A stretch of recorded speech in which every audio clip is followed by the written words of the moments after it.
আমি ঢালাও কারো বিরুদ্ধে কোনো মন্তব্য করতে চাই না। জামাত শিবিরের রাজনীতি যে কারণে নিষিদ্ধ হয়েছে, সন্ত্রাসী সংগঠন, সেই সন্ত্রাসের সাথে কারো আচরণ অ্যাকশানে যদি যোগসাজশ বা সন্ত্রাসী চেতনাকে ধারাকে যারা বহন করবে তাদের বিরুদ্ধে আমাদের মনোভাব এবং আমাদের আচরণ ঠিক এরকমই হবে।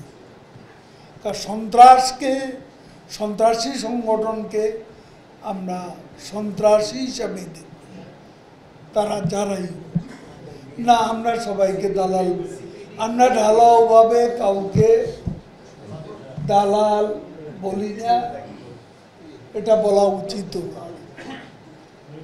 আমরা কারো ব্যক্তিগতভাবে কারো আচরণ যদি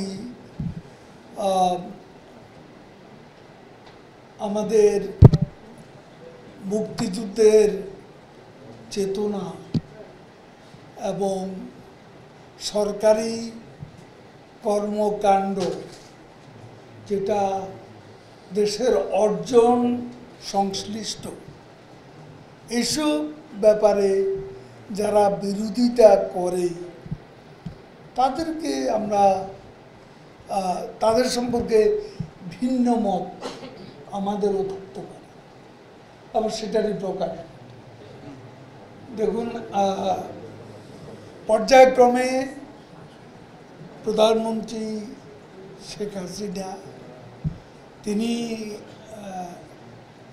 সমাজের পেশাজীবী,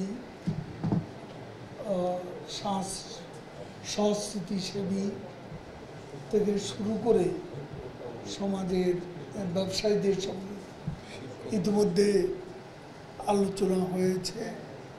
শিক্ষক, আইনজীবী, এরাও পেশার মধ্যেই পড়ে, পেশাজীবীদের মধ্যে। এদের সঙ্গে তিনি, সাংবাদিকরাও আছেন, এদের সঙ্গে তিনি মত বিনিময় শুরু করেছেন। পর্যায়ক্রমে সকলের সঙ্গে মত বিনিময় হবে।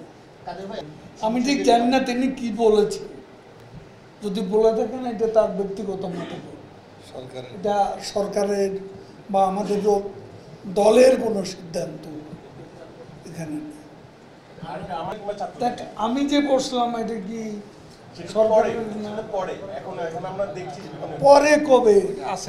আলোচনা চলবে, আমি তো আলোচনা করছি, এখনো চলছে। তারপরে আমাদের শিক্ষা সংস্কৃতি বিষয়ক যে উপদেষ্টা আছেন তিনি কিন্তু প্রতিনিয়তই তাদের সাথে যোগাযোগ করছেন, কথাবার্তা করছেন।